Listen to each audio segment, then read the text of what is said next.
We are a long way from college football season kicking off, and so this is the time for projections. This is the time for top 25 rankings. They're all going to start as we go through this long wait of really nothing but hockey playoffs and baseball. So ESPN has not been bashful. Mark Schlabach has released his top 25 power rankings. I want to come on and talk about them. They've got some interesting tidbits for sure. I'm Ryan Kander. If you're not already, please subscribe to this channel. Let's dive right in. So here are his top 25. Um, and you see, of course, Georgia's number one, Michigan right behind them at number two. I think those are a pretty normal 1-2. I think they're both fair. If you're doing anything besides having Georgia at one, I think you're just trying to be different. They've lost Mike Bobo, or they've lost Todd Monken, replacing him with offensive coordinator Mike Bobo. They've also lost their quarterback, but this was not a quarterback-driven system. They've just got immense talent, and they added wide receiver Dominic Lovett, the best receiver from Missouri. They added him through the portal. They're loaded. And the way they use the portal is they're not building a team off the portal like Florida State, but they're grabbing one elite player here or there just to fill needs. And I don't know that they'll three-peat, but they've got to be the odds-on favorite. So I would definitely have them first. Michigan at second is interesting. You don't necessarily think of them like that, but they're kind of taking Ohio State's spot. They lost 9 guys in this draft, including 2 of their top 3 receivers and wide receiver Ronnie Bell and tight end Luke Schoonmaker. But they've got a lot of talent coming back, including their quarterback JJ McCarthy. And I think right now you've got to put them, 1-2 with Georgia. Those are the powers right now. Florida State at 3 is the bold one, and that's really going to turn heads. It's a bold move. They got a lot of players coming back. They obviously added a ton through the portal. Ever since 2021, when they added Jermaine Johnson from Georgia, and he became a first round draft pick for them, they really set themselves up to be the portal kings. And they're making big moves in the portal, getting a lot of players who can come in and impact the team right away. Jeremiah Byers came in. He's an offensive tackle from UTEP. He could possibly start, or it looks like he'll start. Braden Fisk came in. He's going to start on the defensive line. They got the best cornerback from the ACC out of Virginia and Fenchel Cypress. They got playmaker and tight end from the Gamecocks, Jaheim Bell. And then they have their own Jared Verse, the tight end, defensive end is back. So just a lot of good ads. I think they're going to be really good. Of course, Jordan Travis is going to compete for potentially a Heisman, if not ACC Player of the Year. I mean, he's looks really good. He could run, he could pass. He keeps getting better and better. So I think they're definitely worthy of being the top 10. But you also have to look back. Their best win last year was LSU. It was their opener. It was a really, really good win, it turned out. But beyond that, their next best wins are Florida and the bowl win against Oklahoma, maybe Louisville. They lost to LSU. They lost to Wake Forest. They lost to Clemson and NC State. And so, how much of it is a product of the ACC being bad versus them being good? If we're going to crack on the ACC for not being good, that doesn't only apply to Clemson; it applies to Florida State as well. So, they're certainly unproven. I think 3 is a little rich. I think they're very good, and I don't think it's ridiculous that they could surpass Clemson. But 3 seems a little presumptuous for Florida State, in my opinion. You have Southern Cal at 4. They added a lot through the transfer portal. They added basically players to fix their defense, and they bring back Caleb Williams, who's the Heisman winner at quarterback. So definitely makes sense to have them there. Ohio State, to me, I would have Ohio State even higher. Yes, they do lose a lot. They lost their quarterback. But Kyle McCord is replacing Stroud at quarterback. He was a 5-star. And they just have a proven record of doing this where they lose one great quarterback, the next guy's great. Josh Fields comes to mind as the one who, Stroud replaced him. And so I would expect it to be another along the line. Number 6, Alabama feels a little obligatory to me. I mean, you're going to have them in the top 10. Honestly, 6 seems kind of high.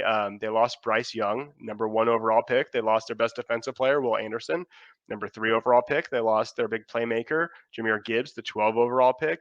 And at quarterback, Tyler Buckner was the starter he was set to be the starter at Notre Dame. Tommy Rees was the offensive coordinator there. Tommy Rees went out and got Sam Hartman from Wake Forest to replace him.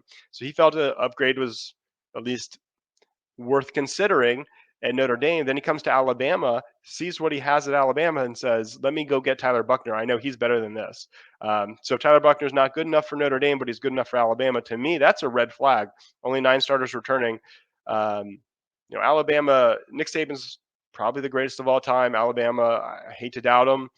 Made to look like a fool, and I probably will. But right now, early, we're in this. You just barely finished the spring. I might have Alabama lower. LSU beat them last year. LSU won the West.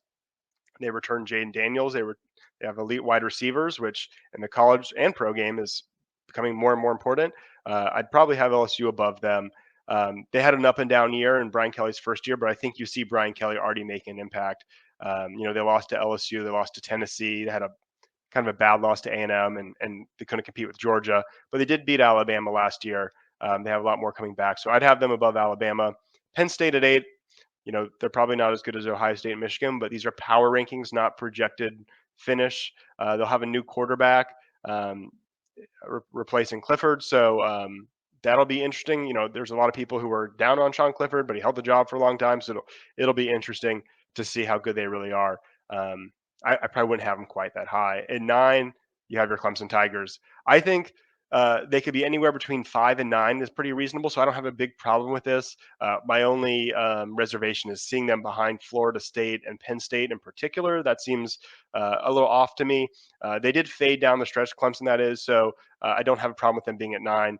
New quarterback, he's unproven. He had one phenomenal game against UNC, one sort of so-so game against so-so defense against Tennessee. So, it's no guarantee that he's going to, be an elite quarterback, although I'm pretty optimistic.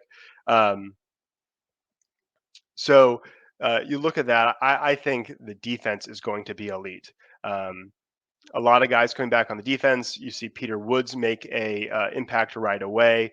He looks like he's going to be a stud. The offensive line returns 4 starters. Got to figure out what they're going to do at left tackle. If they can't figure out a guy to plug in, whether it's Colin Sadler or Tristan Lee at left tackle, if they can't plug someone in there, this can cause shuffling, and I think that's a concern. But offensive line should be good. Quarterback should be better. Running back should be good. Tight end should be good. Big concern about wide receivers, and will they hold back the offense to the point that Garrett Riley can't really unlock this thing? But even if all that's the case, I love Clemson's defense. I think there's not really hardly any questions about the front 7 aside from defensive end, which I think could be solved by just moving Peter Woods outside. But that secondary is going to be so much better. Really excited about Nate Wiggins. He was kind of bad at the start of the year, good at the end of the year, and I think he takes that step and kind of becomes the AJ Terrell, Trayvon Mullen, kind of just the next one to be a first, second round draft pick. Sheridan Jones right behind him, veteran, good quality player. They lost Malcolm Green, but I don't think that's a huge blow. Him and Fred Davis, the guys involved in the racing incident, are now both gone. And I don't think he was possibly not one of the top 3 cornerbacks, because I think Toriano Pride is ready to make a jump. And then there's just so much depth at safety. Love Clemson safeties. Love Makuba getting healthy. Mickens is a stud. Jalen Phillips, veteran presence, good quality player. So I think Clemson. I think 9 is fine, but I would have them probably above Florida State and Penn State. Or not probably. I'll show you my rankings in a second. And then lastly, I think 10 for Texas. They just always want to jump the gun with Texas. I like Quinn Ewers and I like their wide receiver group, but they lost Bijan Robinson, the running back. The defense still has questions. I don't know why we always have to jump the gun on Texas. Here's how I would do it. Georgia, Michigan, 1-2, no doubt about it. Ohio State pushed Georgia to the brink. I know they have a new quarterback, but they're always there. So I would have them 3. USC, I would have it 4. When you return the Heisman winner, you bring in some pieces through the portal to fix your defense. I think I would have them that high. I like LSU with Brian Kelly. I really think, I know we make fun of Brian Kelly, the fake accent. He's sort of goofy at times, but he's a good coach, and he's got tons of talent now, more than he's had at Notre Dame, and they have great receivers and a great quarterback, and I think those go a long way. I'm kind of a sucker for bringing back a great quarterback, and that's why I'd have Washington in the top 10. Being a little bold here, but I think Michael Penix is a really, really good player, and you bring back a player like that, I think it goes a long way. So I'd have them high. Alabama, you see, I dropped them a little bit. It feels weird to not have them up there, but I could even potentially see them lower. Then Tennessee, I know they lose a lot, but the guys that are losing didn't play against Clemson, so it just felt biased or dirty to put them below Clemson. For all they're losing, they beat us without a lot of those guys. Jalen Hyatt didn't play, the quarterback didn't play. Milton looked really good, so maybe they were a flash in the pan, but I think they deserve to be above Clemson. Then I'd have Clemson for all the reasons stated. I think the defense is going to be elite, and I think the offense will, at minimum, get better. And I'm still high on Florida State. I'm really high on them. I think they're bringing in a lot of talent through the portal. I don't hate their strategy. I think it could work. It doesn't seem like it's creating the culture issues that we sort of assume that all these portal moves will create. Micah Pittman just left through the portal. He was one of their better wide receivers, so that is a loss.